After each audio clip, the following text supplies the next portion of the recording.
Hey everybody, my name is Dr. Scott Giacomucci.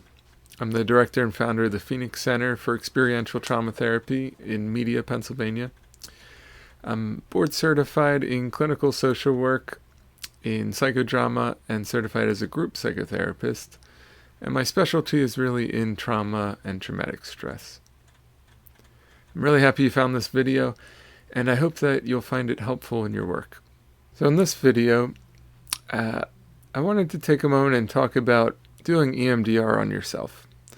This video is particularly targeting any of you who might be thinking about using the numerous online programs or YouTube videos to try to process some of your own trauma without the help of a professional trained in EMDR.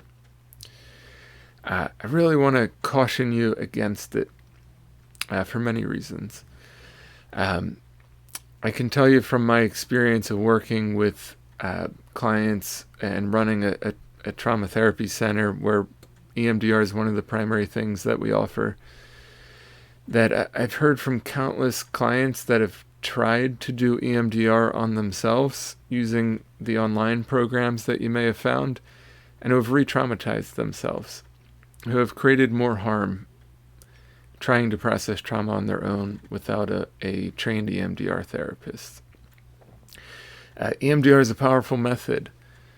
It wouldn't be as popular and as well known as it is if it wasn't a powerful method.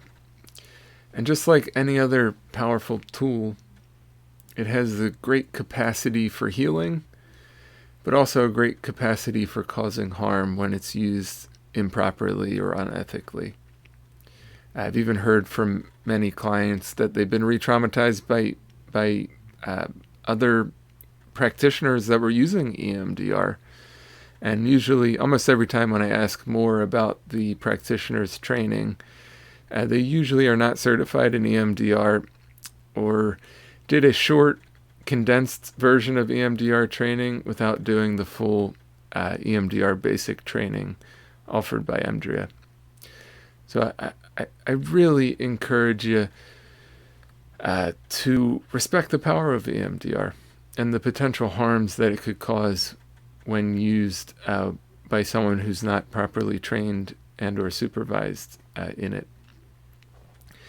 Now, I know this might feel like, as an EMDR practitioner, as an EMDR consultant, someone who even makes money off of offering EMDR, that this might feel like I'm trying to, prevent you from doing something that could be helpful for you because I want to make money off you. I'm not interested in that.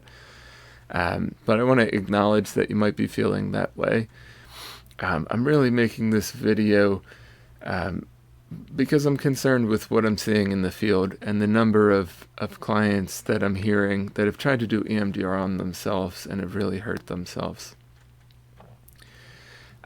What I would suggest is that you find a certified EMDR practitioner, or at least an EMDR, a licensed therapist that's completed EMDR basic training.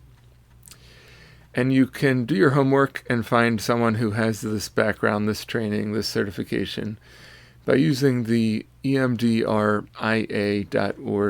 Find a Therapist search engine.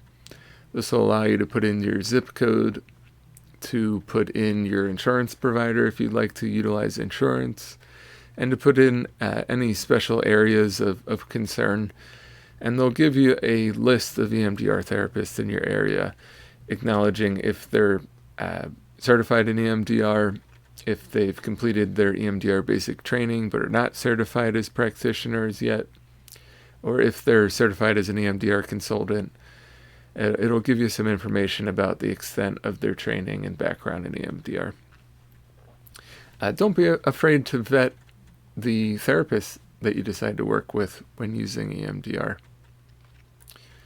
I think finding a more experienced therapist and particularly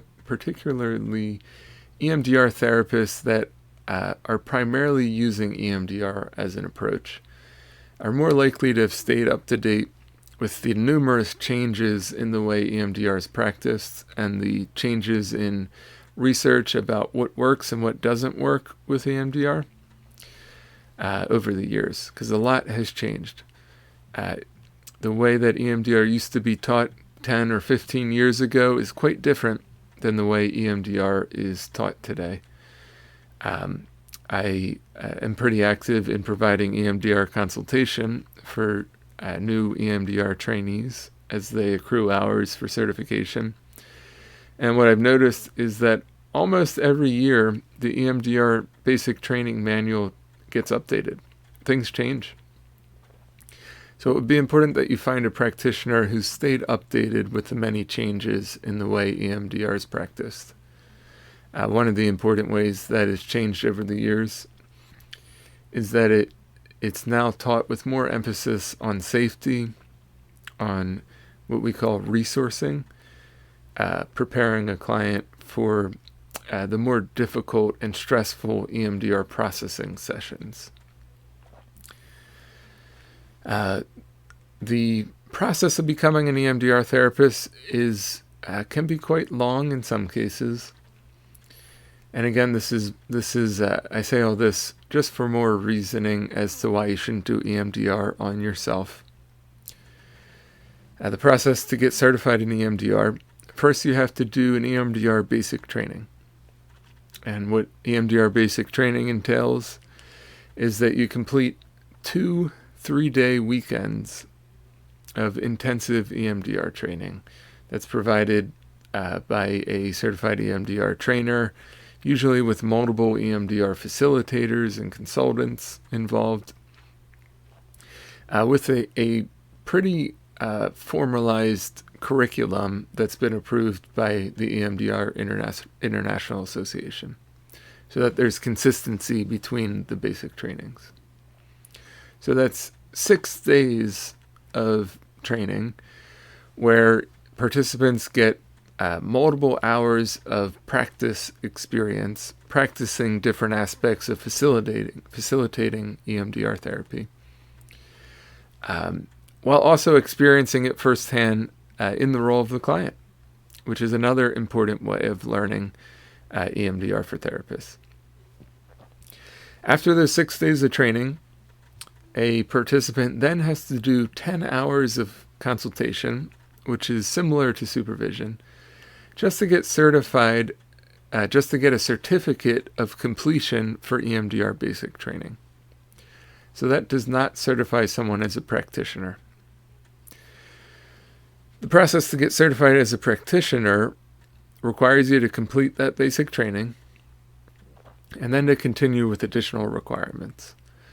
Those additional requirements include completing 20 more hours of EMDR consultation with an approved EMDR consultant, another 12 hours of continuing education in EMDR. You have to do, I believe it's 50 EMDR sessions with 25 different EMDR clients, and you have to demonstrate to your consultant, which usually includes recording an EMDR session and presenting it to your consultant, or writing a process recording of an EMDR transcript of a session to process with your consultant. You have to demonstrate that you understand the comprehensive approach of EMDR and that you can safely and effectively take a client through all 8 phases of EMDR and the 3-pronged approach of EMDR, of addressing past traumatic or disturbing memories, addressing present-day triggers and issues with EMDR, and also addressing and creating future templates for how to respond in future situations with EMDR. So it's a quite involved process to get certified. Now, I caution you against doing EMDR with yourself. There's a few exceptions that I would say to this advice. There are clients that I've been working with for many months and sometimes many years in some cases, who are very familiar with EMDR, who are higher functioning, who have more self-awareness, who have a ton of coping skills and EMDR resources at their disposal, who have already processed with EMDR all of their core traumas.